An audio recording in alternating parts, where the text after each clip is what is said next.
Good morning, everyone. Good morning, professors. I would like to introduce myself as Deepa Manikam, Assistant Professor of Law, Tamil Nadu National Law University, Tiruchirappalli. I am the faculty in charge along with my student volunteer, Mr. Ravi Shankar, LLM student. For this technical session 14, we are here on the theme of other substantive areas of law and economics. Theme number 12.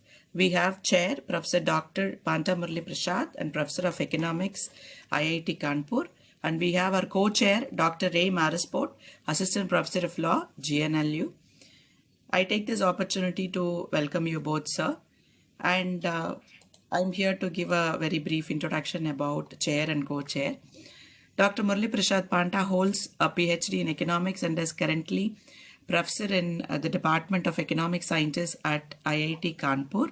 He works in the areas of law and economics and environmental economics.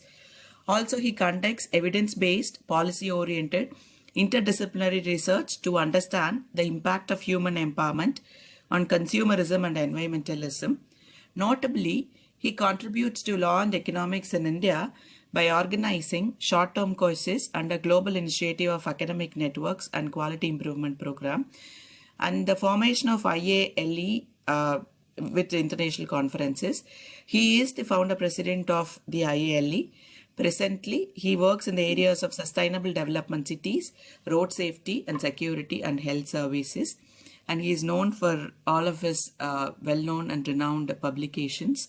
He is currently working in the project of the socio-economic costs of road crashes in India under the scheme for promotion of academic and research collaboration, SPARC. I welcome you, sir. And I now give the brief introduction to our co-chair, Dr. Marisport A. Sir is the Assistant Professor of Law with 9 years of teaching experience at Gujarat National Law University. His areas of interest include alternative dispute resolution and criminology. He has recently completed various research projects funded by Government of Gujarat and Ministry of Law. He has chaired and co-chaired many reputed conferences currently and notably as well. He is a lifetime member of the International Center for Alternative Dispute Resolution and also the lifetime individual member of Indian Council of Arbitration. I welcome you, sir. And I welcome all the participants and the paper presenters who are present over here. And I would like to read out the instructions for the participants and the paper presenters over here.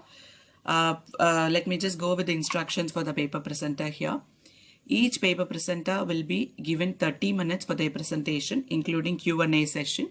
That is 20 minutes for presentation and 10 minutes for Q&A session.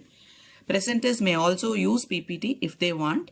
Participants are requested not to share their screen or window except during their presentations. The interaction and Q&A sessions will be in the last 10 minutes of each presentation. The participants can leave the call only at the end of the session. Please be informed that all the sessions will be recorded and monitored. Attendance with grid view options will be enabled for all the sessions. Without now much further ado, I would like to give the floor to our chair, Prasad sir. Professor, over to you, sir. Yeah, thank you, madam. Good morning to all of you. Thank you for giving this opportunity to chair the session. And I also say hello to co-chair and the paper presenters and the attendees.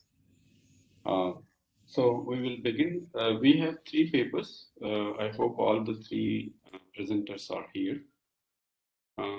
So we can go by the order which the brochure published, the schedule published, like Ms. Ananya Prakash, she would like to present on the legal and economic benefits of formalizing food delivery workers.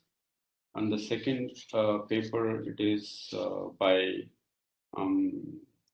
Harshimran Kaur, on the relationship between law and economics, a case study of odd and even rule in Delhi. And the third one is Dr. K. Damodaran, on property rights and environmental resources in India. Madam already pronounced the orientation of this session. I request the paper presenters, they themselves keep track on their time so that we will have a wonderful session. I think we will take the questions once after all the presenters completed. I hope it is fine with all of you. So with this, I request Ms. Ananya Prakash to deliver her presentation. Thank you. You want to add, Dr. Sport? No, sir, it's perfectly fine, sir. Let us begin this presentation. Yeah, thank you. Thank you, Yeah, sir. Thank please.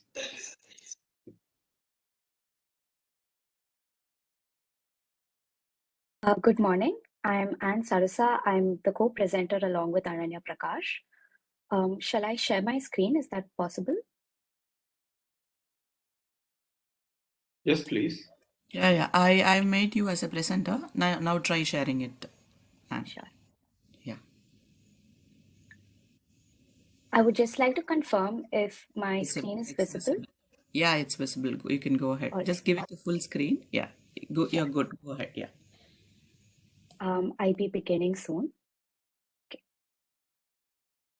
Good morning, respected panelists and participants. My name is Anne Sarasa, and I, along with my co-author, Ananya Prakash, are very proud to present our paper on the legal and economic benefits of formalizing food delivery workers. We are both law students from the Gujarat National Law University and are pursuing our second year in the BA LLB Honours Program. Now, firstly, when it comes to the food delivery system and the gig economy as a whole, the reason why we're even presenting this paper is because the primary question is with whom does this accountability lie? If you ask the food delivery platforms such as Swiggy and Zomato, despite them exerting a significant influence over the way these food delivery workers perform their jobs, they will still claim that these gig workers are only independent contractors. And we feel that there is significant disadvantage to this classification, as we will show to you in our presentation. The major reason is that these workers receive none of the benefits that formalized workers do. Hence, we think that the government should step in and formalize the gig economy and the food delivery workers in specific, and as this will have significant legal and economic benefits. Firstly, we need to understand what is the current state of the food delivery workers. Unfortunately, due to the highly informal nature of this sector, there is no government database as to how many food delivery workers there are, their revenue, and their exact working conditions. However, there are several third-party reports that have looked and researched this data, and one such report is the Fair Work India Ratings 2020. This report gave us a lot of information as to what exactly the current state of the food delivery workers are. Firstly, there is no evidence that these workers receive a minimum wage. Secondly, these workers have nil to negligible social security. Thirdly, the terms and conditions of their employment are extremely ambiguous. Fourthly, there is a severe lack of accountability, as mentioned earlier. And lastly, because of this informal nature, these workers do not have a right to collective bargaining. In other words, they are not able to represent themselves or have worker unions. I would now like to give the floor to my co-presenter. Thank you, Anne. Good morning. I'll be talking about the contemporary challenges that the gig workers or the food delivery workers face in the contemporary times and the legal benefits of formalizing these food delivery workers. Now, the main issue, the challenges that the food delivery workers face are twofold. The first issue is the classification of workers. The main issue is whether these gig workers should be classified as independent contractors, or should new regulations be brought in that consider these food delivery workers to be employees. According to the Industrial Disputes Act enacted in 1947, the law classifies Indian workers in two categories, which is workmen or independent workers and employees. Most jobs created in the gig economy exist in an informal space. The term independent contractors is used to define food delivery workers or gig workers. A worker or an independent contractor has the choice of selecting his or her own work hours, and at times even the mechanism through which he or she wishes to complete such work. Now, currently, these food delivery workers are classified as independent contractors, and formalizing them would ensure that they are now considered employees. To see why this classification is required, I would like to move on and explain and expand on what is the difference between independent contractors and employees. Now, an independent contractor is hired for their expertise on a particular project or industry and aren't provided any training at all. They are hired for a specific service, and the independent contractor has complete control over how they work and when they work. They can pursue various projects at once. The relationship with the organization is a temporary one, and they're free to, once they complete the contract, they're free to move on and pursue another one, and also pursue a lot of them at once. They get a fixed compensation, which is usually pre-decided for their services, and they aren't entitled to any company benefits like insurance, etc. On the other hand, an employee is provided with training and learning opportunities during the job. The employee solely works for the employer and the organization unless specified, and the organization has full control over the work of the employee. They work on a continuing basis and assume a wide variety of roles and responsibilities and get a fixed salary every month and get a lot of company benefits. Now, the independent contractor in this case looks like they have a lot of power to negotiate. But the thing is, when you compare a firm like Zomato or a company like Zomato to one individual worker who is an independent contractor, they don't have a lot of space to negotiate. Now, there are various tests prescribed to assess the validity of an organization's classifications, and I'm going to apply the two tests, which is the control test and the integration test, and a few Supreme Court rules to see whether these food delivery workers should be classified as employees or independent contractors. Now, the first test is known as the control test. This is a prima facie test which aims to verify if the employment relationship between the employer and the worker is of a master-servant relationship. One. It also aims to determine if the employer controls the nature of work and how the employee carries out their duties.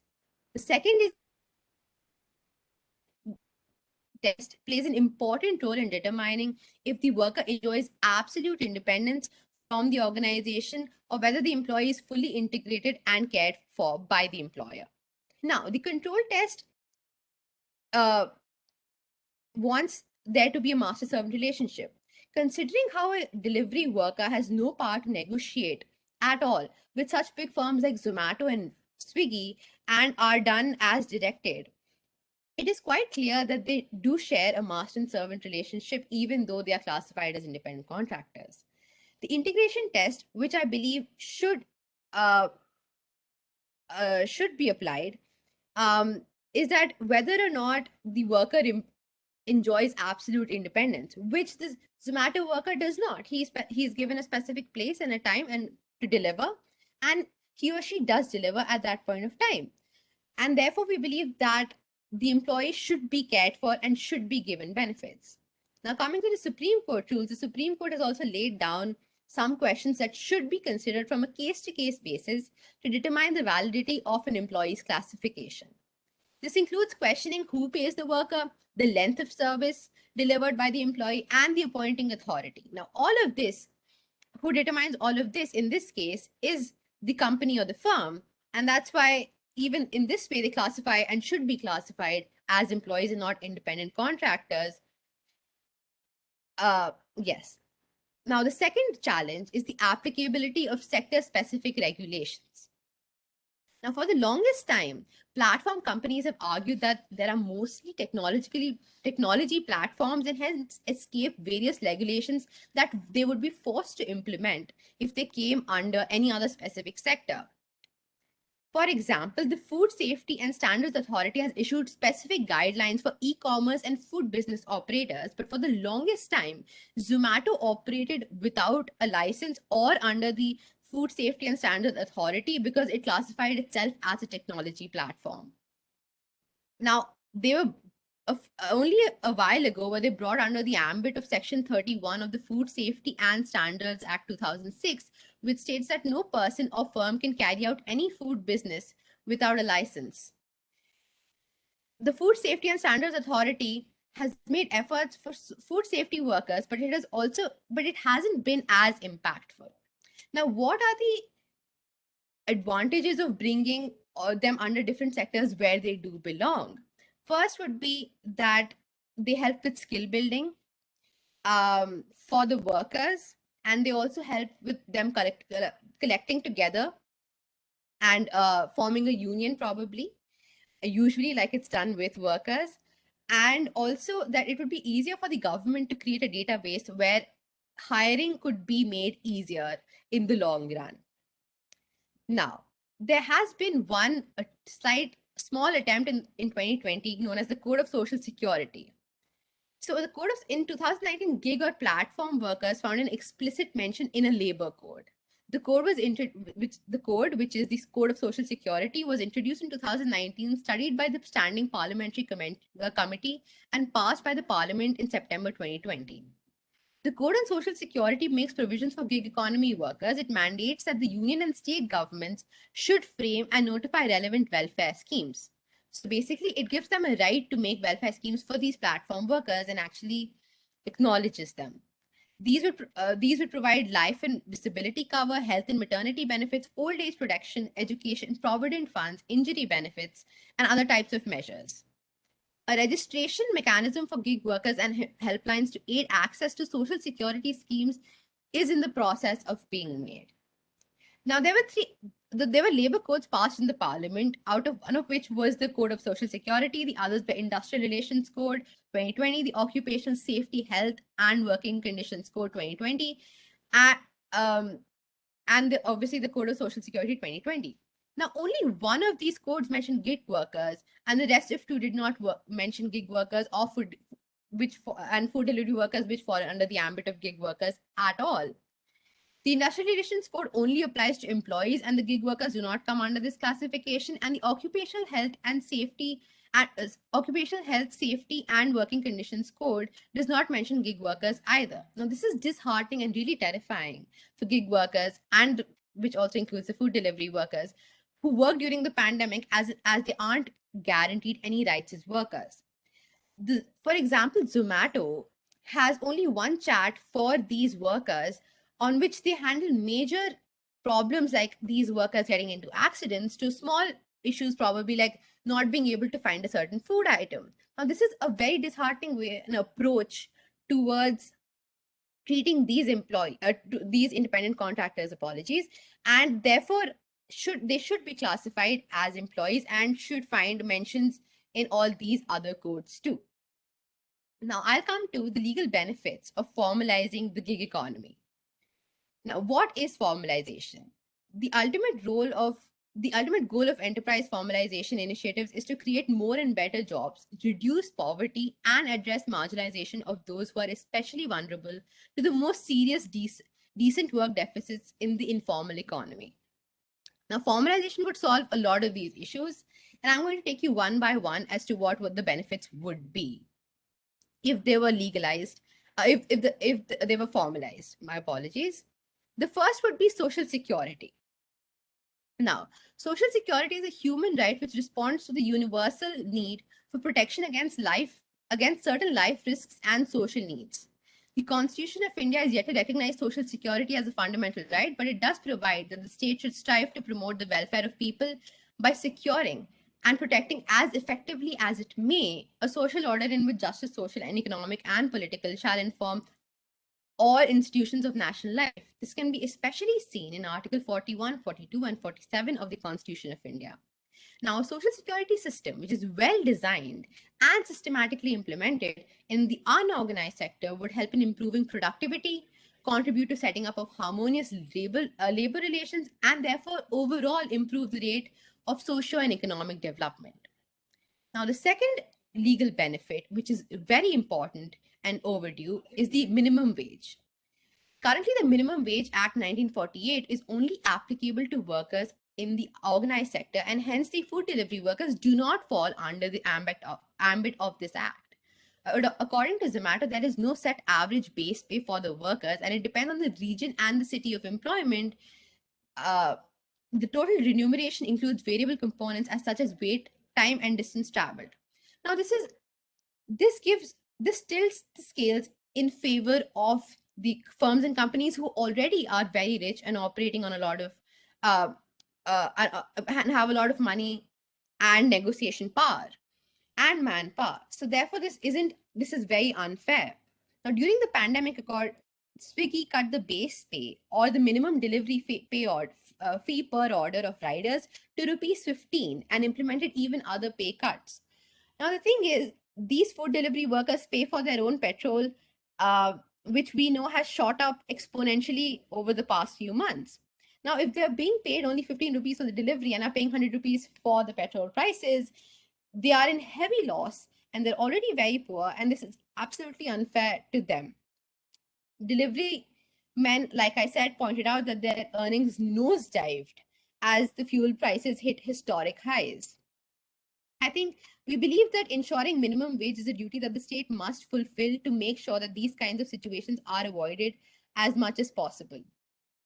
Now, the third legal benefit is occupational health and safety measures which will be given to them when they are formalized.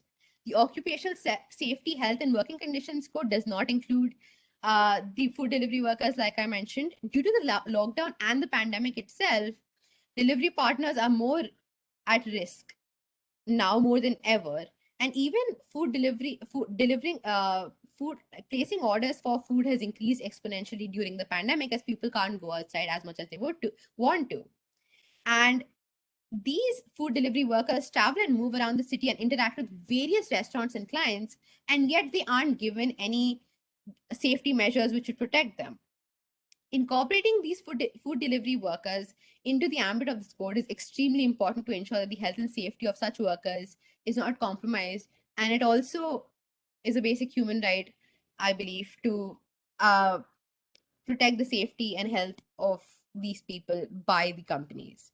And the last legal benefit that I would like to emphasize upon is the right to organize and bargain collectively. These food delivery workers have no way to form unions as they're part of different platforms, working different hours, and yet face the same problems. There are several advantages to forming unions or being part of one. Unions play a pivotal role in securing legislated labor protections and rights such as health and safety. Due to the sheer strength of the union, they have the bargaining power required to engage in productive discussions with the firms and arrive at a decision that is mutually beneficial. Unions play a major role in lessening the wage inequality. Historically, unions have raised the wages to a greater degree for low-skilled workers than for high-skilled workers. So it is all the more important that these food delivery workers do form a union. Now, as it can be seen, all these rights and benefits are not additional but necessary at this point of time. These rights and benefits are an integral part of the development process. It helps not only create a more positive attitude towards structural and technological change, but helps with the process of globalization. Thank you. I'll now be handing over the floor to my co-author and presenter, Anne, to present the economic benefits of formalizing the food delivery workers. Thank you. Right. Thank you, Ananya. So firstly, we'll be looking at the effect that the multiplier effect would have if we do formalize these workers. As Ananya mentioned, the minimum wages are an integral part, and this multiplier effect, which is a Keynesian theory of income and employment, will have a significant overall impact on the economy. Now, firstly, we believe that if at all you formalize food workers, they will be paid the minimum wage. And this redistribution of resources within the economy will increase income for these individual workers, and as a result, will increase national income, output, and employment. Now, let's assume that due to poor labor law regulation in the status quo, food delivery workers are not paid the minimum wage. With our model, they will now be paid the minimum wage and are receiving higher income than before. The additional income that they earn can either be saved or consumed. And this is known as the marginal propensity to save and marginal propensity to consume. And this number varies from household to household. We also see that typically workers from lower income brackets tend to spend a lot more on their consumption rather than save. And this is because due to their paycheck to paycheck living, any additional income that they earn will first be spent on necessities rather than prioritizing saving. Now, how exactly does this work? The multiplier effect essentially shows how one person's spending is another person's income. Now, let's assume, as per our model, the food delivery worker now has an increase of 100 rupees in their income. We feel that being a lower income person, they are more likely to spend 90 rupees and save only 10 rupees. That 90 rupees, which they might now spend in a shop or any other establishment, would be additional income for the shop owner. So this shop owner with their 90 rupees can choose to save or spend. And this cycle will keep on continuing and will end at some point because every person in this chain will be saving a portion of their income. At the end of this chain, however, we will see that the total income generated is significantly higher than the initial increase in wages. And this suggests imposing a minimum wage would be beneficial, as those who received increased wages belong to lower income households and thus have higher propensity to consume. Hence, overall, we have shown you how there are both legal and economic benefits to formalizing the food delivery workers. And with that, we're very proud to conclude. Thank you.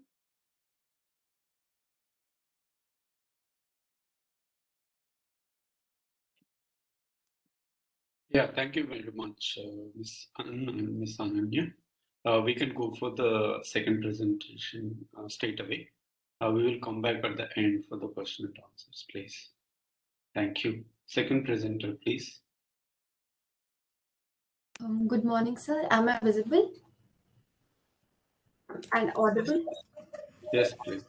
Ma'am, could you please give me presenting rights? Sure. Just a minute.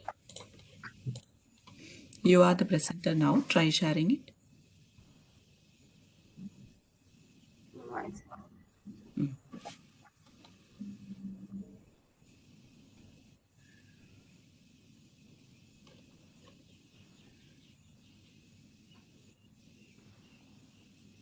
Is my screen visible? Now just give it a second.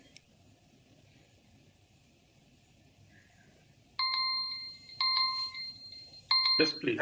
Go ahead. Yeah, it's visible. Go ahead. Greetings and salutations to the respected chair, Dr. Paranta Murali Prasad, co-chair, Dr. A. Marisport, and the moderator, ma'am, and all other attendees and presenters.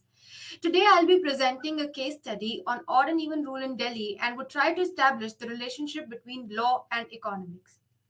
First of all, I would like to thank the organizing committee for providing me an opportunity to speak on this topic. I would like to present my research by starting as to why did I choose this topic. Being a Delhiite, I always used to feel that this pollution is literally hindering the progress of the state. And even today we see the emergency has been casted in the state. Why? Because it is so polluted that even students are not allowed to go to their schools. A city which was famous for monuments, famous for its good deeds, famous for its parliament, famous for its president house, has been now infamous for its pollution. This pollution needed to be curbed, and for this, the government of the National Capital Territory brought in a law.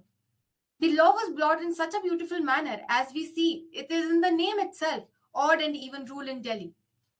Odd and even rule meant that it is derived from a simple concept of mathematics, and it is the charisma of the government to bring it that odd numbers, which are 1, 3, 5, 7, and even numbers were used in a manner to impose a rule or a law in the National Capital Territory. So it seems that economics and law is somehow related in the topic itself. The objectives of my research paper are to understand and examine the financial impact of the odd and even policy in the National Capital Territory, to establish a relationship between law. WHO says that India has ranked as the world's worst polluted air, and Delhi is amongst the most polluted cities. So it becomes highly concernful to understand as to how the government has planned to go forward with this pollution. How have we thought of formulating a policy which can balance the economy as well as the polluted state of the state national capital territory? The research methodology is secondary in nature. I have used secondary data from journals, news websites, ebooks, and due to the paucity of time and the constraints led by corona pandemic, I could not have gone for field work. So I accept my apologies for that. Moving forward with the findings of my research paper, first of all, I would like to explain what this odd even rule is meant all about.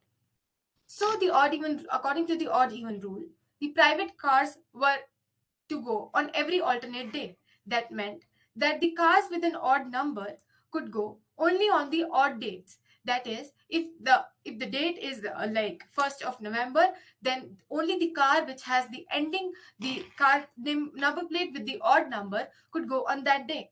Also, this rule was operational from morning 8 a.m. to evening 8 p.m. on all the days except Sunday.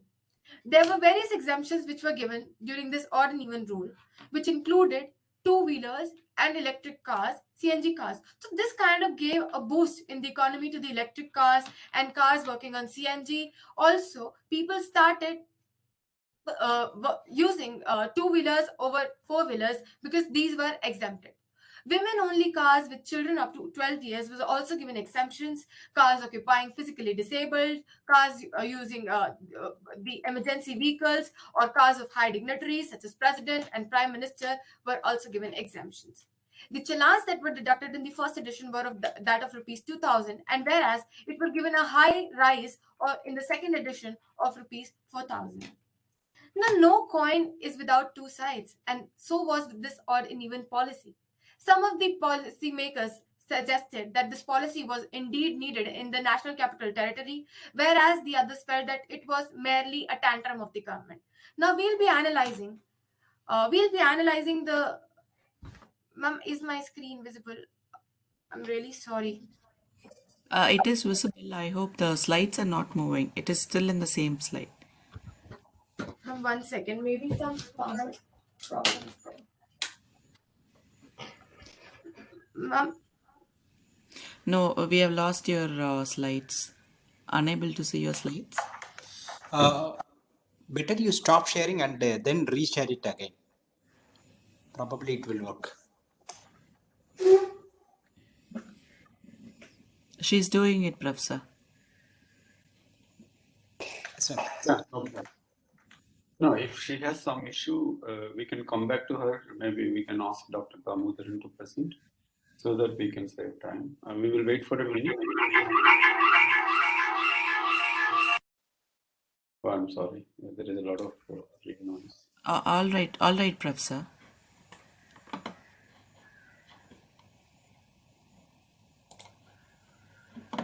am I audible? Yes, you are audible. I'm really sorry for the technical glitch. Can I continue with my presentation? Yes, please. Yes.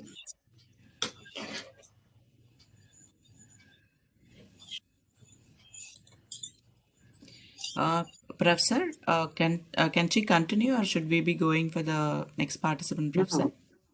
She's there. She's there, no, already. So Yeah, she she's can- there, Professor. Yeah, please go. Ma'am, screen share. Please go ahead. Yeah, you are the presenter. You should share it.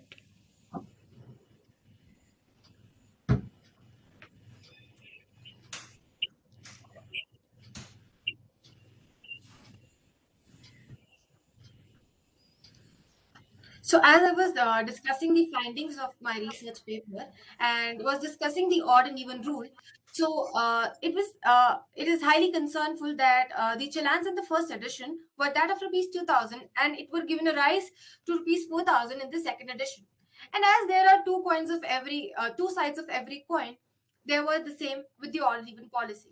Some of the policymakers felt that this was the need of the hour, whereas others felt that this was something just a tantrum of the government. Moving forward with the merits of the policy could somehow give a pollution control. Believe me, being a Delhi, I could feel that. And free roads, which were a scarce commodity before the imposition of this rule, there were huge traffic jams, were now availability in the National Capital Territory. Also, it helped in the betterment of the public transportation system. Why? Because there were more consumers. There were more people who could use public transport now.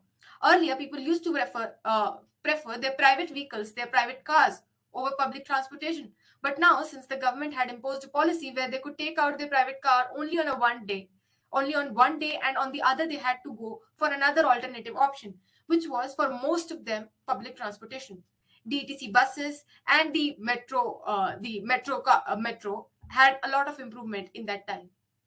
Also, less traffic helped in saving time. Saving time meant saving human resource which could now be utilized in some other productive activity, in some other economical benefit activity. Also, there was an employment generation for local rickshaw pullers and auto drivers.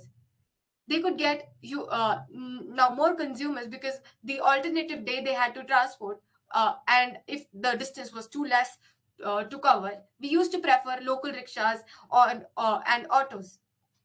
The demerits of the rules are that the government failed to recognize that there are other vehicles also which pollute.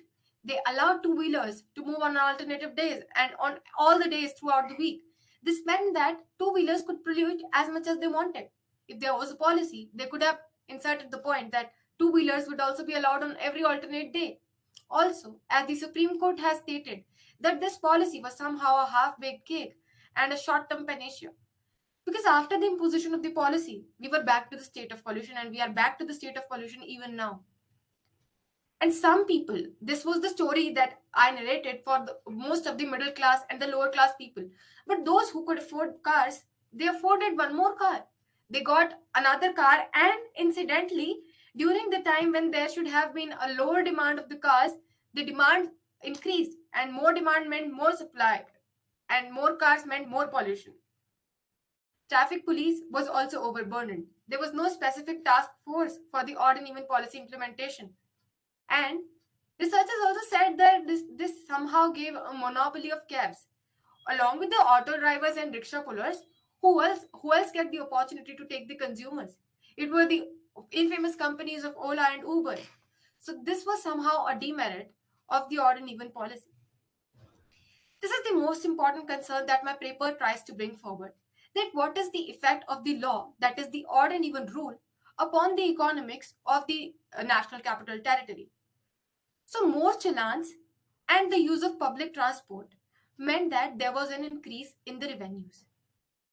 The government could use this revenue in other sectors because this challan was as high as 2,000 and 4,000. And if someone is coming out of their home on those days which they are not allowed to, then the government would get this revenue. Also, as I mentioned earlier in the merits part of my research paper, that people were using more public transportation. So this money went somehow to the government revenues.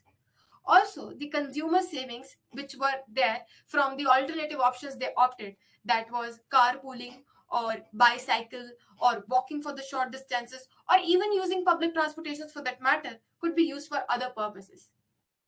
There was a price increase led by increase in the demands of smart bikes, electric cars, and even cars, as I explained in the demerit area of the research paper. That these cars were somehow purchased by the higher middle class or the higher income people who could afford another alternative car with an odd number and an alternative car with an even number. There was a drop in the prices of petrol and diesel, as it is the golden rule of economics that if the demand is less, then and the supply remains the constant, then the price would drop. So happened in this rule. When this rule was established throughout the National Capital Territory, people started using less cars, those who were belonging to the middle income category, and most of them being belonging to the middle income category, the drop in the price of petrol and diesel was witnessed.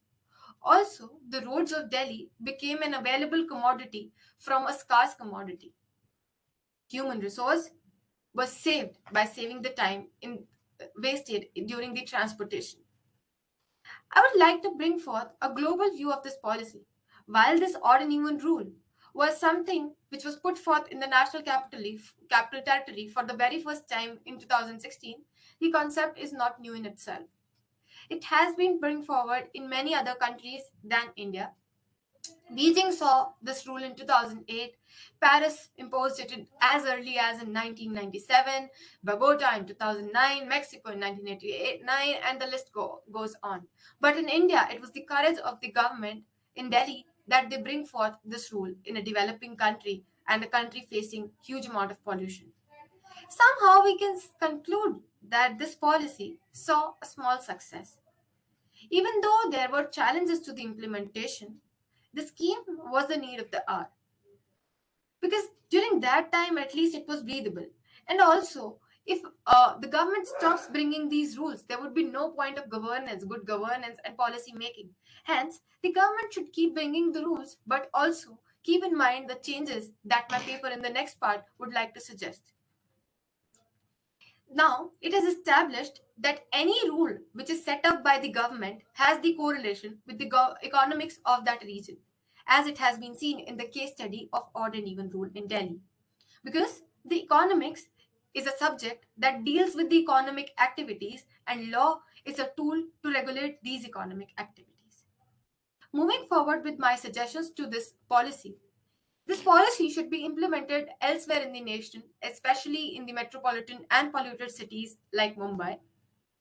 Also, there should be other inclusions in the policy, including two-wheelers can be one of the options, and better availability of public transportation should be there.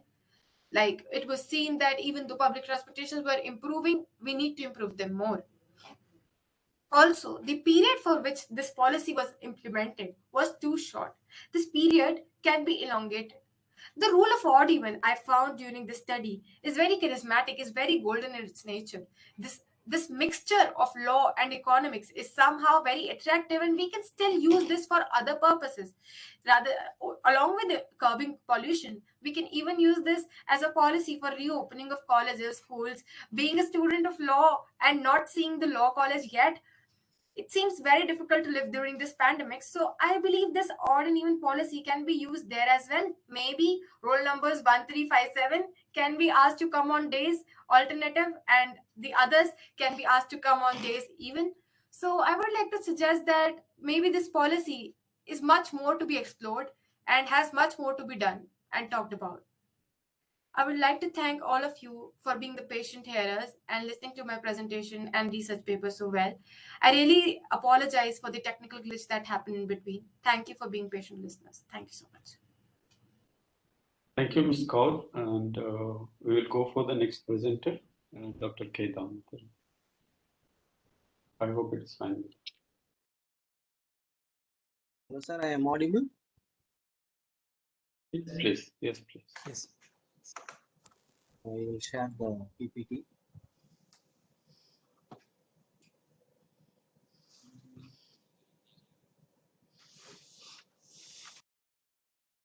Sir, are you able to see my PPT? Yeah, please go ahead. Thank you. Yeah.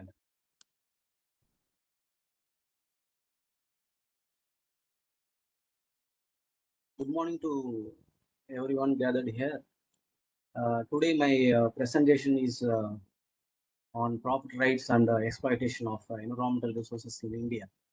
So far, we have come across various reasons for the environmental degradation, that is population growth, industrialization, migration, urbanization, and n number of factors that leads to environmental degradation. But my presentation is very particular about how property rights leads to environmental degradation. So with this, first we have to know how the property rights is defined. And according to Commons in 1968, he examines that a property that ensures exclusivity, security, and transferability. If I am having a property and it should be well used by me, and I can have the right to exclude others. And at the same time, I must feel that the property is secure. I must not feel that it is insecure. And when I feel that I want to transfer the rights to other, I must have the right to transfer the property. So if all these dimensions are covered, then we can say it is a secure property rights. Otherwise, it is ill-defined or insecure property rights. And even if you come across the Ronald Coase theorem, he says that when we have secure property rights or well established property rights, then the right owner or the individual, if there is any problem, they can go for a negotiation, and which will involve zero transaction cost. And accordingly, when property rights are very secure, then there is no need for the government intervention to solve the issues. That is the major core idea of Ronald Coase. And if you take the aspect of Demsetz, which he has published the article in 67, he says that these property rights will guide incentives to achieve a greater internalization of externalities. So if you take the externalities, the private property does not have various externalities that is going to create. But if you take the public good, when people are misusing, then it creates externalities. And even if industry pollute, and it creates externalities. So when we have a secure property rights, then we can internalize the externalities, and it will help us to manage the resources. And before that, we must understand what are the property that is available and what is its nature. And if you take the public property, all the people, they have equal rights to use, and there is no need of rivalness, and there is no need of exclusivity. All can utilize. If you take the case of a national radio or a defense, all have equal parts to utilize the resources. That is a public property. When it comes to private property, they have the right to exclude others, and there will be a rivalness, but they can exclude others, because as it is my property, I have the right to exclude others. No, others will not be allowed to use the property. If you take the common property resources, the property will be owned by a particular community or a village.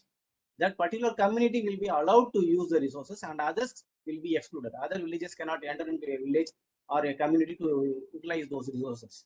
So this is what common property resources. But if you take the case of common pool resources, it is state-owned or national government-owned property, which is governed by the state government at a large extent. You take the forest, it is managed by the state government. Right.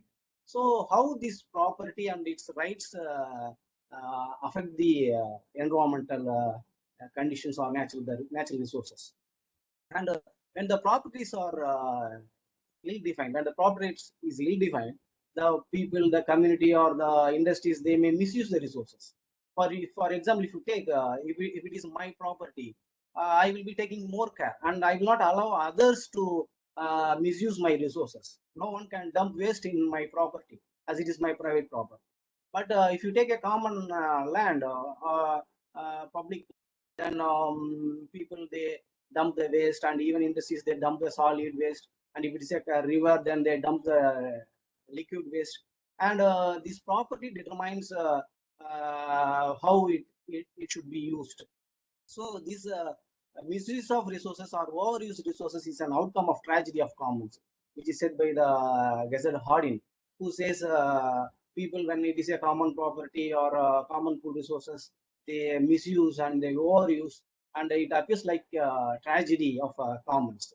And that too, we are using the resources beyond its renewable capacity, and we don't bother whether it is renewable resource or non-renewable resources, as we exploit the resources, and we never worry about the renewable capacity. And that is what we are suffering a lot due to this environmental impact. And if you take the cost, who bears the social cost? And private cost, industry is polluting, or an individual or a group of people dumping waste in a particular region, but it may create externalities, it may involve the social cost, it may affect the health of the people, and they have to bear. And for example, if I am making a mistake, then I have to bear the cost. But in the case of environment, the industries or people, they dump the waste or pollute the environment, and people are get affected, and social cost incurs. As a result, if you take the environmental resources, almost land, water, forests, all these resources are affected due to ill-defined properties. If the rights are clear, then if it is secure, then the care shown to the property will be too high. And even if you take the case, for example, if you take my residence where I have a compound fencing, if I'm having a tree, I take more care and I manage the tree. But if it is just near to my compound, which is a common tree, and if someone breaks the branches, no one comes and asks. The thing is, it is a common tree. But if you take a individual, he has certain interest to manage the natural resources when it is coming under his boundary or right. And it is a common property, no one is ready to take care of. That is the situation here. And as I said, even in the introduction, we have come across various reasons of environmental degradation. But property rights appears to be a major reason which leads to environmental depletion. I have taken a few cases of these property rights and exploitation of resources.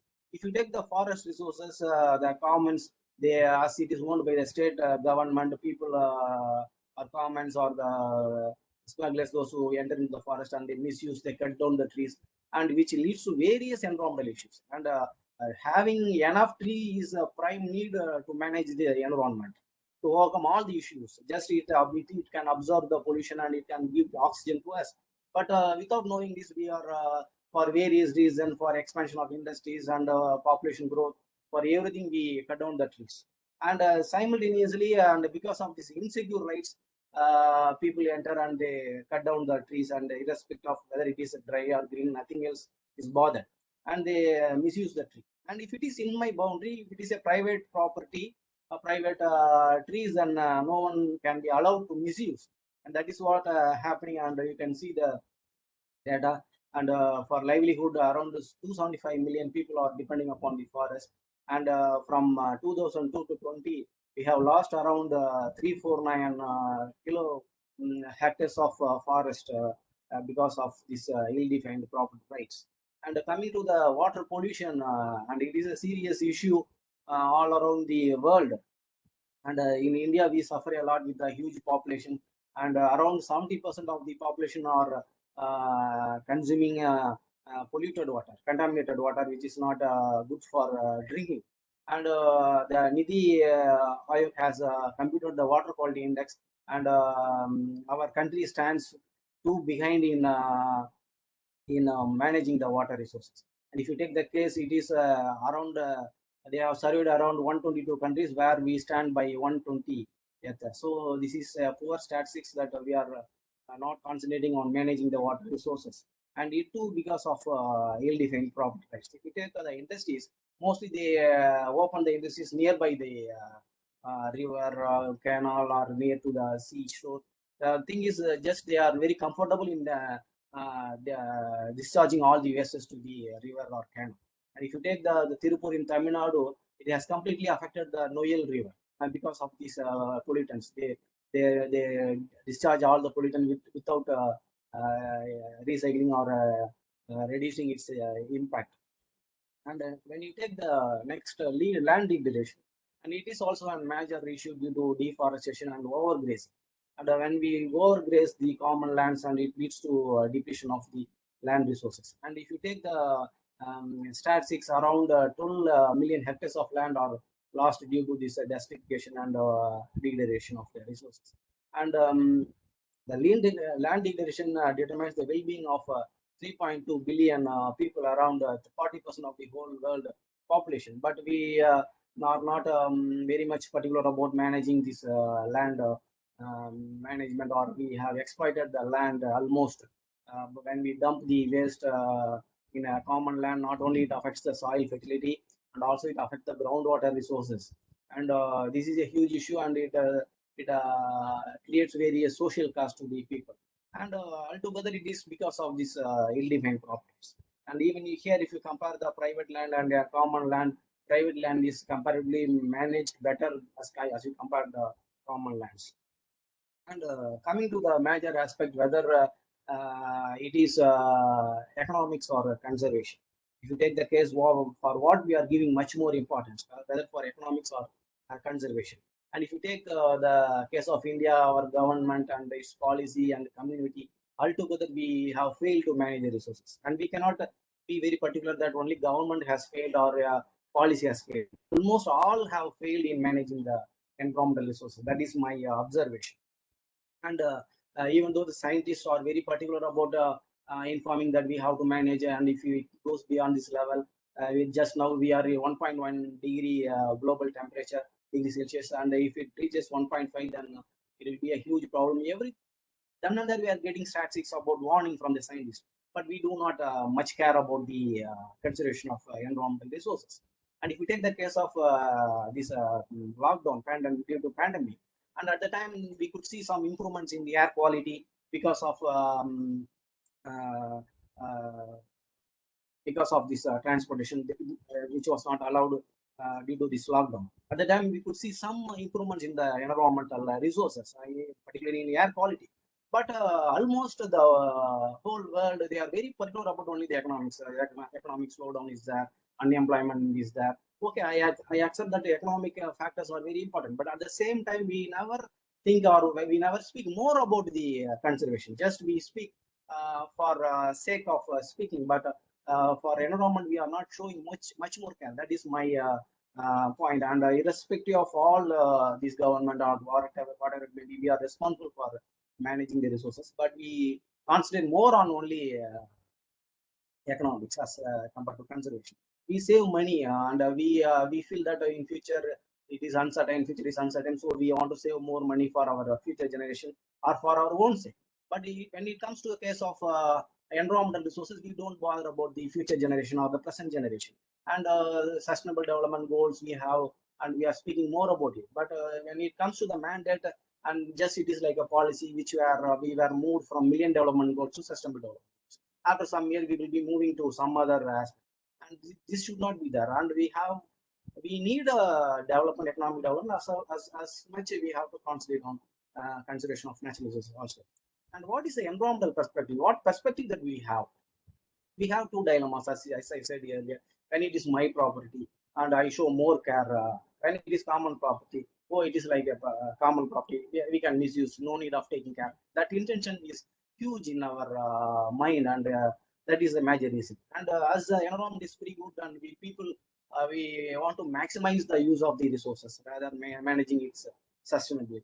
And particularly the poverty stricken people, those who depend on the nature, and we cannot blame them. They are using, but they are not, we can say they are not exploiting as much what the industries and the automobiles are doing. And here, what is the intention of people is this free rider problem. As in environmental economics, we used to speak more about this. What is a free rider problem? The thing is, what they feel is, if I manage this resource, what I am going to get? If I manage my property, my future generation can enjoy its income from the trees or the garden, whatever it may be. What is the need to manage the common property? What I am going to get in future? Nothing else. If I am going to spend some amount, or if I take care of the management of a common property or a common food resources, in future someone is going to use, and I cannot ask them why you are misusing the resources. And that is what happens here. And then the free rider problem, just they want to utilize more, misuse more, rather managing the resources. That is the environmental perspective that we have. And coming to the privatization, as I am comparing the private good and public good, but I say the private good is more fair of managing the environmental resources, and private goods are more efficient as compared to the common or public good. And whether it may raise a question whether we can privatize the common public resources, or we can handle all the natural resources to the private. And even if you take the case of Ronald Coase, he says that when the prop rights are ensured, then it will internalize the externalities. But if you do that, in countries like India, poor people will be highly affected, and wherein the dominant people, they may occupy the resources, for as they will tell, we will manage the resources. And if you privatize, then we will face a problem. And as it is not a case of privatizing industry or other things. And even though the Coase idea is When the rights are secure, then we can internalize the rights. But for that purpose, we cannot go with the privatization of the natural resources or environmental goods. And that too in the countries like India, the poor depend hugely on the environmental goods. So they use the public good for grazing, fuel wood, and other purpose. So this idea cannot be accepted. And even if you take the study of N.S. Joda, and he has studied 82 villages from different 7 states in India, wherein he found that the rural poor, they get 14 to 23% of the income from the common property resources, and even rich people are getting some benefits out of the common property resources, and particularly poor are getting more benefits. So that privatizing the resources cannot be a good solution, and we have to think somewhat for what has to be done in a better way for managing the environmental resources. And my suggestion is corrective action. So better, instead of privatizing the resources wherein the rich people may utilize more and poor may get affected, it is better to go for a collective action or collective management for managing the environmental resources. That will be a good part to manage resources sustainably, particularly. And privatization of environmental goods, it is like a social justice. We cannot rely upon it. So there are many instances. If you take the case of India, we people, our indigenous people and indigenous traditional, our knowledge shows that we have managed our own resources. If you take the common property resources, common pond or common land, grazing land, the local people, they manage the resources. We had collective action already, but due to all this development and migration, it has splitted, and we are not managing the resources. And what government did is, because of all this, they have decentralized the rights to the local bodies. In 1992, the 93rd and 94th constitutional amendments, it says that the local panchayat has to manage the natural resources, and also the municipality has to manage the resources. But what these panchayat and municipality is doing is, they are very particular in implementing the government programs of constructing buildings, roads, and other things where the fund circulation is more. But they are not concentrating on managing the natural resources, and that is a big issue that we have to concentrate. And you might have heard about the Elinor Ostrom, who has published her book in 1990 about governing the commons. And she's a Nobel laureate. She's the first lady to get the Nobel Prize in economics in 2009, and she has given certain principles. How we have to develop a collective action? What a collective action? And first, we have to, at a local level or panchayat level, we have to create a group of people where they have to come forward and they have to form a group. As this local panchayat and municipality, they have failed. As people, we can come forward and we can choose our leader and we can form a group. That group must be very clear with the boundaries of the resources. What is the boundary of the resources? What are the resources existing? For each and every panchayat, there is a border, and there is certain limits. They must know what is the boundary, and accordingly they have to take rules and regulation and how to manage the rules and regulation. If someone is misusing, how we have to punish and what are the things we have to do. Everything has to be clearly noted. For some, I will give an example. In some villages, they will not allow livestock in the ponds. There is some regulation. You must not wash clothes in the pond because it is used for other purposes. Like that, they can have their their own rules for managing the local resources. And if it is made in a rural area and urban area, then we can manage the resources and we can overcome all these issues, all the environmental issues. That is my core idea. And as I am speaking particular about the country or within the region, what about the transboundary pollution? What we can do, not only within the country, we need collective action at international level. And even if you might have heard about the United Nations COP26 meeting, where various speculation was going before the meeting, and this was they may bring this and this regulation, that this and that. There was a huge speculation. But what happened when it was leaked? Some Australia, who export more coal, and Saudi Arabia, who export more oil, they have started to criticize this COP26 ideas. And even in the meeting, we, India and China, we are against dropping the use of the coal. And nothing wrong in it is because we are developing countries where what is required is Just a minute, sir. I will come with. What is required is we need a classification. We cannot take developed countries and developing countries in the same part or less developed countries in the same angle.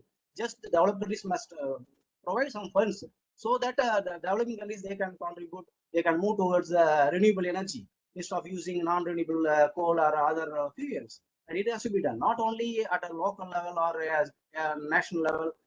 At international level, there is a need for collective action for managing the environmental resources.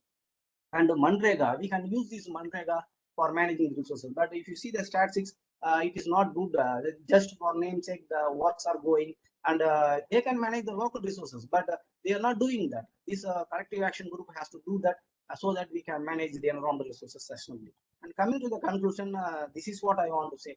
Only way is collective action at national level and international level will control the environmental degradation. And just even our Prime Minister has said that within 2030 we will control somewhat the major pollution.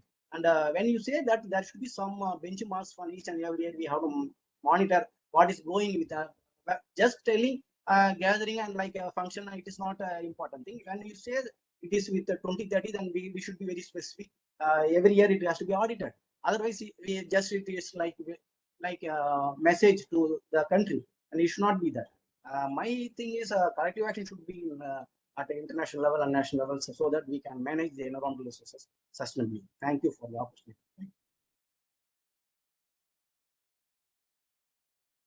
Yeah, thank you very much, Dr. Damodaran.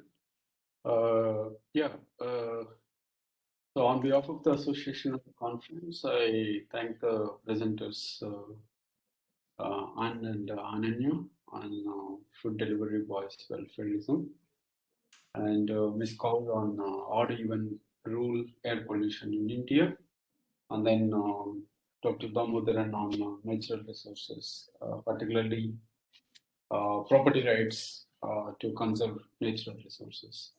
Now I would like to open the floor for open questions, and I request the participants to introduce first and then mention to whom they are putting the question. So then accordingly they will give the short questions and short answers, please, given the time constraint.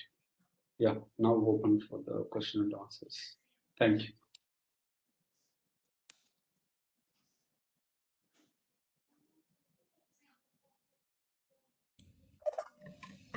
Professor, there's a question in the chat box by Dr. Thomas Felix, sir, for Ananya Prakash.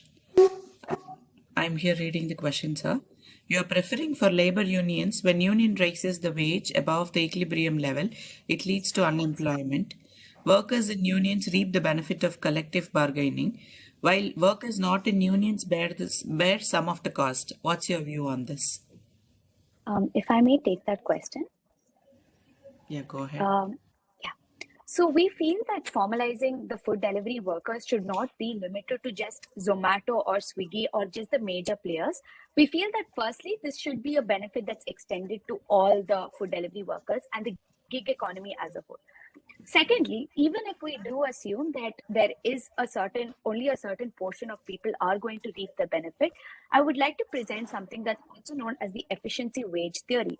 And the efficiency wage theory basically states that if you do increase wages for your workers, then they're more incentivized to work harder and spend lesser time on other activities. This basically means that the worker productivity is going to increase and there'll also be higher retention of workers. So although there might be a few workers who do not reap these benefits, we think that the larger benefit of having better wages, higher productivity, increased retention, and this overall impact on society, as mentioned by the multiplier effect, is a trade-off that we will be willing to make.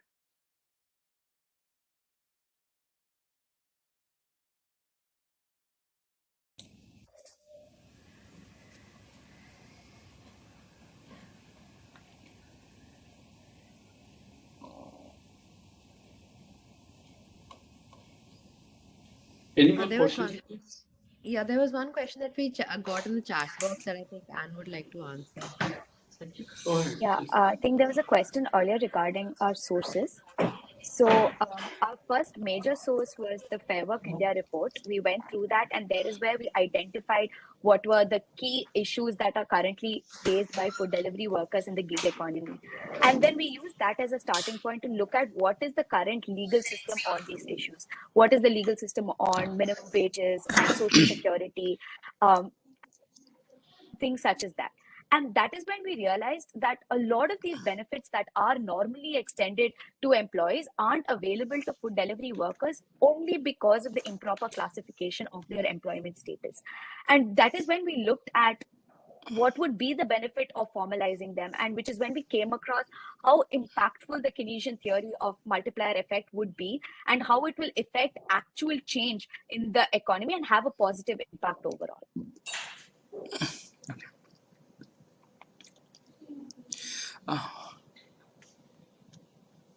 Yeah, there is one more question. Yes. This is to who? Yes, Professor, please again. go ahead. The Yeah. thing is, right now during the pandemic, we've seen that food delivery as an industry has increased exponentially. In fact, the number of Swiggy and Zomato deliveries that are happening right now compared to 2 years ago is completely different numbers. So, although there are medium and small companies in this industry, we feel that because a bulk of these companies will all come under the same regulation, these benefits will be evenly distributed. This regulation isn't just going to be limited to Swiggy and Zomato. It will also be extended to all the other small and medium companies, and we believe that they will be able to make the kind of profit to sustain the food delivery workers that they are hiring.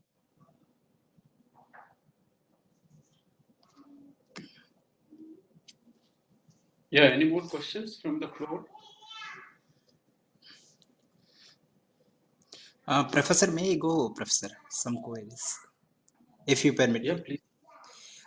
Yes, actually, I liked your presentation, but there are some queries with regard to definition part. Because if you look at general gig, it includes all online and offline combination, right? In general, any employment which is connected with digital platform. But however, if you look at the definition of gig in Indian perspective, something different. Even you have taken food workers. If you take Swiggy and Zomato, it may be under gig, but gig, sorry. Whereas if you take let us say Domino's, it may falling under platform. Have you gone through the definitions? Have you discussed anything? Because in your paper also, that's the only thing which I find it a little tricky. Either you could have given your own definition, or you could have just limited where you are discussing. This is. Would you like to comment on that? Yeah, so in our paper, I've talking about the food delivery workers in specific to Zomato, Swiggy, although the benefits that I talked about would expand onto all of them. But that's why I've mentioned platform workers only in the context of Zomato. So yeah, and that's why, but like Domino's and all are not covered as of like in the legal benefits part. No, that's fair, because why I am telling this, you have to just look at it, because why that platform also they have used, and what is the difference between platform workers and these workers? Because even you take, let us say, Ola and Uber, which category you are going to put? Because you told that it can be extended, but which category you are going to put it? Are they falling under gig worker or platform worker? Oh, they're falling under gig workers according to our paper, because that's how they can come under different sectors, and the guidelines can be issued according to that. Yeah, because better you just get into that analogy clearly, so that you actually come with that proper analogy. Because even you can question the Indian definition, that's not absolutely right. But you have to have where you are going to work it, your scope and limitations. That's one angle, and other angle, even that wage disparity, that efficient wages you have added, but you could have mentioned in your paper itself. Actually, in your paper, you have only given that multiplier theory, right? Other theory you could have included it, because whatever you have discussed, based on that we come to know that okay, you have deployed it, but you could have included these theories also in your paper, right? And there are some empirical support also in your argument, especially if you're taking about Swiggy and others. what is the status of other countries? Whether they have included special policies or some kind of same labor policies, these gig workers also included. You could have taken that support also. Yes, sir. Uh, Thank you. About the efficiency wage theory and the multiplier theory, I think we have included both of it, and maybe Anne could expand upon it if she wants. yes. Sure, sir. So the Yes. multiplier theory, as mentioned earlier, is that if at all the workers have an increase in wages, they will be spending some, they will be saving some, and the spending will continue in a chain, and ultimately there will be increased national income. The efficiency wage theory, however, is a microeconomic theory, and it assumes something Yes. that's known as a shirking model, which is Shocking. that because there is no proper tracking by these companies, there might be certain employees who might feel like even if they don't put in their best effort, they're still going to get the same wage rate. So That's one thing. Why can't you think about employer's perspective also? yes, sir. So we think right now the Yeah. truth is that companies such as Swiggy and Zomato have a lot more, like they're enjoying a lot of benefits compared to the workers. Their platforms cannot even run without the help of these food delivery workers. However, they're putting these food delivery workers at such a disadvantageous position. So they're able to give extremely large discounts and all of that, which are good for their company. I'm not denying that. But some of those benefits should also accrue to their delivery workers, because without them, that company cannot even sustain. Okay. From my side, so yes. So over to you, sir. Prasad, sir. Yeah, thank you. Again, I would like to request the participants, if you have any questions for the presenters, please pose the questions.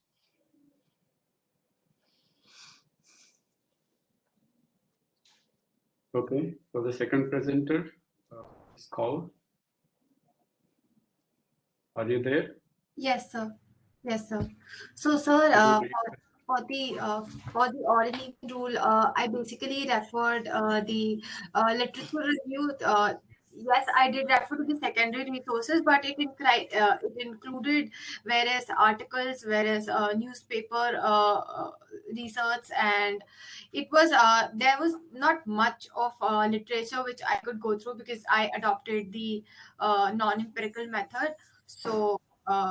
I did not have a chance to go for fieldwork, but the literature that I went through was various newspaper articles and the viewpoints of the various authors, like majorly from ET or a Business Standard, or be it Hindustan Times or various of those sorts, the articles of those sorts.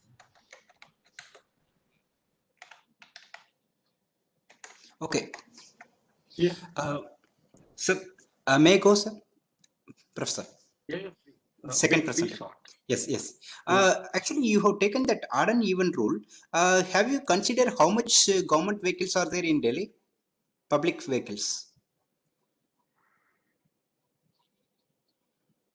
Yes, sir. Like I did not go for the number of public vehicles or the quantitative approach of it, but what I looked through was that there was a rise in the demand of the public transportation system, led Uh, by the odd and even rule.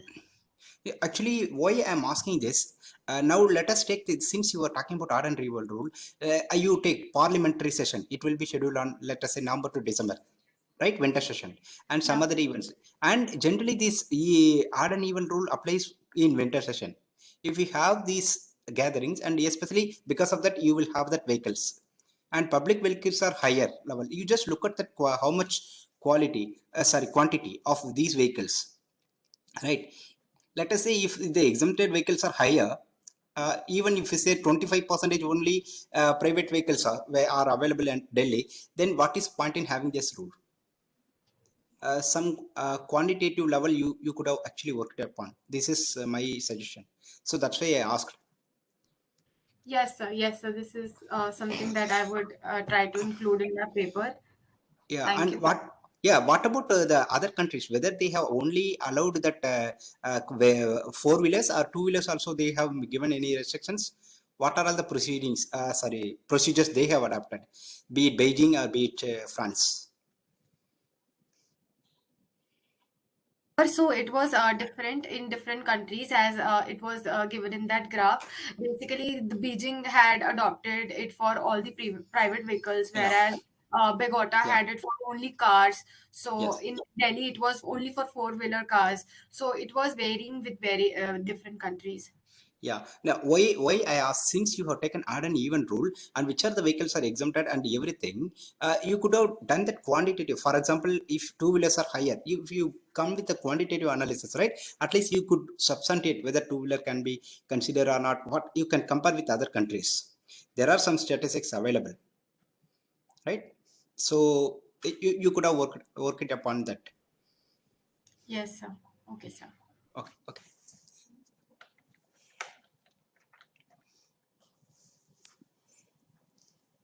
Yeah, so once again, I thank all the presenters, and if no one is having questions, then I have few remarks, then we can conclude the session.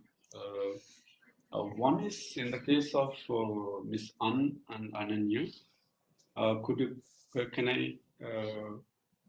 you please put your video on, please, Miss An and Ananya?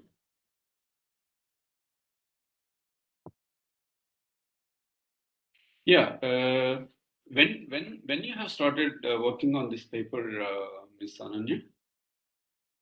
We started working on this paper, I think, in the beginning of August, and September, I think. So, yeah, mid-September, I think we got to know about it and we started working on it. Okay. No, it is a really very nice paper within your scope and limitation of this thing.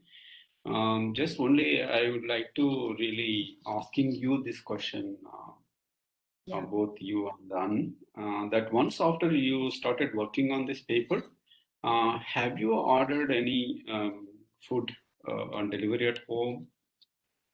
Yes, I have. And What about An? What about An? Yes, sir, I have to. So then, how many approximately? I would Approximately say till about today. 10 times roughly since then. So An means 10, Ananya means 10. It is 20. Can we take it like that? yeah, Sure, sir. sure. Have you talked to the delivery boy about your work? Yes, sir. Yes, sir, we So have. Yeah. what is your experience? Why you haven't put that in the paper? So sir, what happened? There was some positive time for us. That's why we didn't put it in the paper. But like later that we submitted to our college, we did put the interview in the paper. Sadly, it was not included in this one because of the positive time. But then, the food delivery worker did state that he left Swiggy because of the low rates that he thought was and joined Zomato, although he's not getting as paid as much as he would like to be. And I think every time I order now, I always tip them a lot because I really feel like they need to be given more money because Zomato doesn't treat them right. Yeah, and just the second, second just as a not as a in Germany, my PhD has observed that local self-government, urban local body, they really get in a given city who are the people who would like to get employment, and people are looking for employees. There is some kind of agency, even government agency. Both the parties register it. Okay, I need a kind of food entrepreneur. I need maybe for a week or for a month. I need some 10 people. Then the people, those who want to work in this kind of thing. So both parties will register in that agency, and this agency will match it. And then the financial transactions, they can have some very, very accurate mechanism so that there is a form. You have talked about what is that formalization of its multiplier effect in the food delivery workers. So why can't you people also can think in that manner It need not to be the local self-government.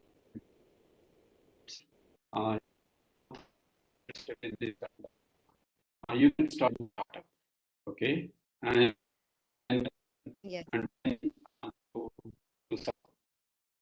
okay. So it is. These are the items, and then put it as a kind of startup where some of the government of India is also really active in really funding for new ideas and new societal challenges. We don't do all the time rely on state. I think like you youngsters can also take it up. This is what my just as a I think based on your paper, reading it and then listening to your presentation, just very few thoughts it came into my mind, and I want to share it with you. Thank you. Thank you so Thank much. you so much for your feedback, sir. We'll definitely incorporate it if we are going to develop this paper further. Yeah, and the second, yeah, thank you. And the second one, Ms. Kaur. Yeah, it is really thanks for really getting a feedback that there is a positive externalities, but there are limitations. This is what we have to live with it. Here, my simple, straightforward remark. It is not a question.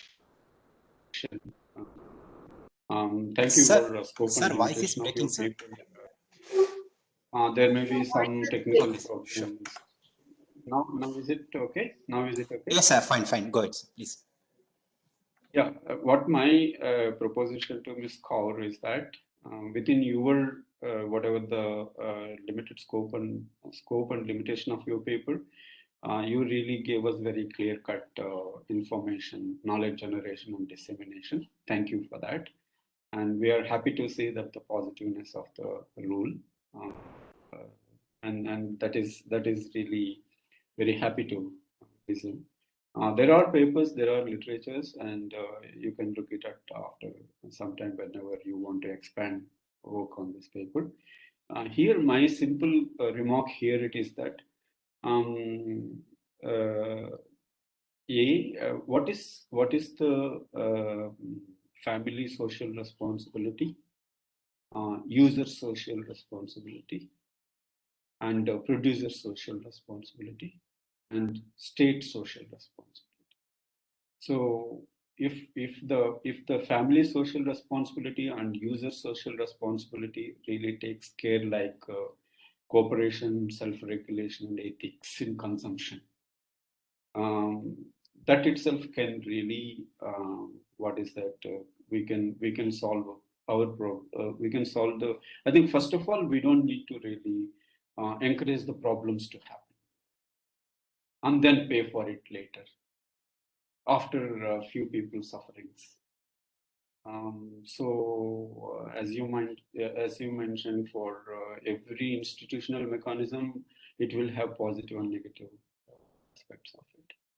So if we can have this family ethics and family standards, okay. So when our neighborhood is facing challenges, then we should be sensitive towards it, and then we can do our little bit. Then that itself is a kind of what is that cost effective. This is just an observation, Ms. Kaur. Yes, sir. And Yes, sir. thank you. Definitely. And then yeah, thank you, Ms. And regarding the Dr. K. Damodaran, and at the end of it, when he had a lot of discussions about property rights and it as a solution for conservation of natural resources, he had discussed about deforestation, water, land degradation, and then he also really talked about several mechanisms of course, this common property, the tragedy of commons. And finally, he really provided a kind of inference that collective action thing. And he specifically relied upon Linear Bostrom work. So it is really nice to have that kind of narration of your work. So maybe you can take it up your neighborhood resource conservation problems and application of this Eleanor Ostrom. Then you can observe how work really still uh, um, how work really valid also in the state of Tamil Nadu or at your neighborhood. Uh, that a kind of live kind of experience and which maybe the listeners like us would like to know. Yeah, thank you. This is my application. Thank you, sir. And the second point, which I can also mention that I would like to mention it, there is also use resources, particularly the conservation of natural resources in the context of maximum sustainable yield. So that can also give a kind of solution. That is harvest efforts of the users. So if they can apply, if they can harvest the resources, right, the resource generation equal to harvest rate. Then you can have the maximum sustainable yield so that you can have the conservation. You can also look at that literature so that it will be helpful. And then given constraint, I would like to stop it here. And if others have any kind of further discussion, so myself and my co-discussant will be available. You people can approach us. And I thank the association and the conference organizers for giving us the opportunity to be with you today and to learn about your work and then share some of our thoughts. Thank you. Thank you very much.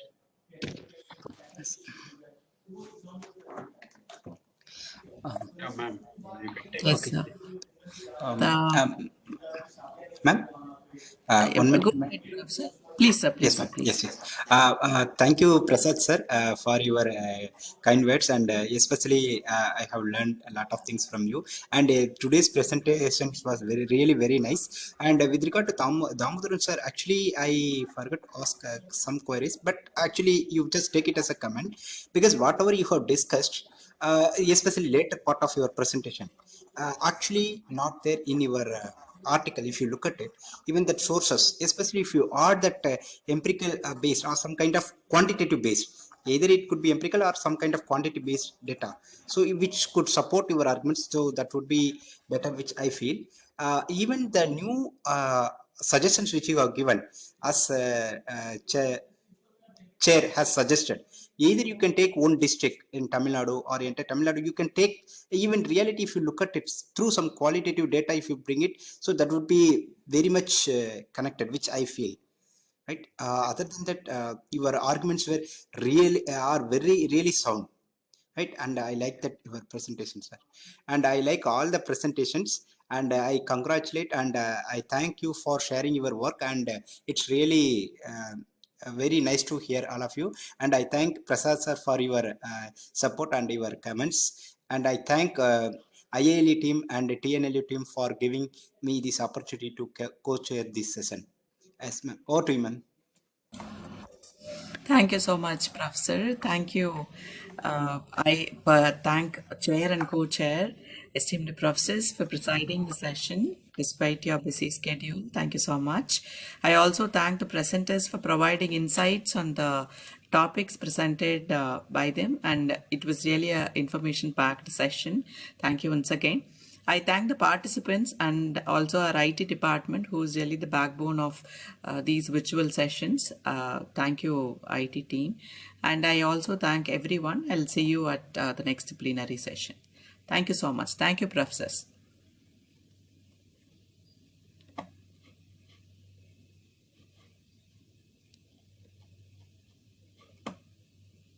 Thank you, ma'am. Thank you. Yeah. Thank you, professor. Yes. Thank you. Thank you, ma'am. Thank you, sir. Thank you, professor.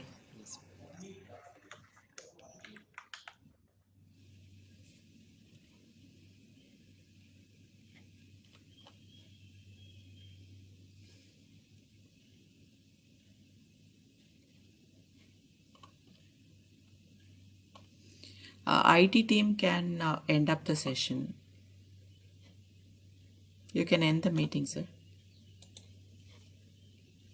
Should I end it?